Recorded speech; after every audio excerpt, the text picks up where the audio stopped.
நிகழ்ச்சியில பார்க்க போற படம் சிக்கிக்கு சிக்கிக்குச்சு. மிதுன், மிருதுளா, அனூப் அரவிந்தன், ஆதவன் மற்றும் பலர் நடிச்சிருக்காங்க.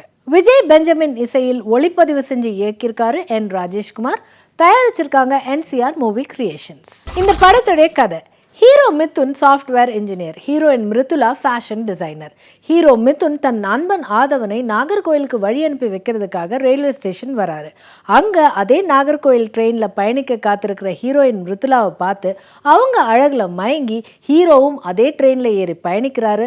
வழியில் ஹீரோயினோட பழகி ஐ லவ் யூவும் சொல்கிறாரு. ஹீரோயினுக்கு ஹீரோவை பிடிச்சிருந்தாலும் ஹீரோவுடைய காதலை ஏற்க மறுக்கிறாங்க. ஒருவேளை ஹீரோவின் காதலை ஏற்றுக்கிட்டா தன் அண்ணன் அனூப்னால ஹீரோவுக்கு ஆபத்து வருமோ அப்படின்னு அவங்க பயப்படுறாங்க. ஆனா இந்த உண்மையை ஹீரோ கிட்ட இருந்து மறைக்கிறாங்க. இதற்கிடையில ஹீரோ எப்போ எப்படி தன்னுடைய காதலை ஹீரோயின் கூட சக்சஸ் பண்றாரு அப்படிங்கறத இந்த படத்துடைய மீதி கதை. ஹீரோ மிதுன், ஹீரோயின் மிருதுளா இருவரும் மிக யதார்த்தமா நடிச்சிருக்காங்க.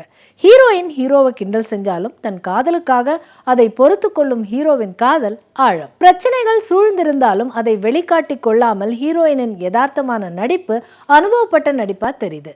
ஆதவன் அவ்வப்போது காமெடியில் சிரிக்க வைக்க முயற்சி செய்கிறாரு. என் ராஜேஷ்குமார் ஒளிப்பதிவாளராகவும் இயக்குனராகவும் இருப்பதனால முழு கதையும் ட்ரெயின்லே நடப்பதாக இருப்பதனால் அதற்கு தேவையான பலவிதமான கோணங்களை ஒளிப்பதிவில் தந்து இயக்கியிருக்காரு. கதை முழுவதும் ட்ரெயின்லேயே நடக்கிறதுனால குறைந்த அளவு கதாபாத்திரங்களை பயன்படுத்தி அதுக்குள்ள சின்ன சின்ன சுவாரஸ்யங்களை தந்திருக்காரு. இயக்குனர் என்பதை விட ஒளிப்பதிவாளராகவே தன் திறமையை அதிகப்படியாக நிரூபிச்சிருக்காரு.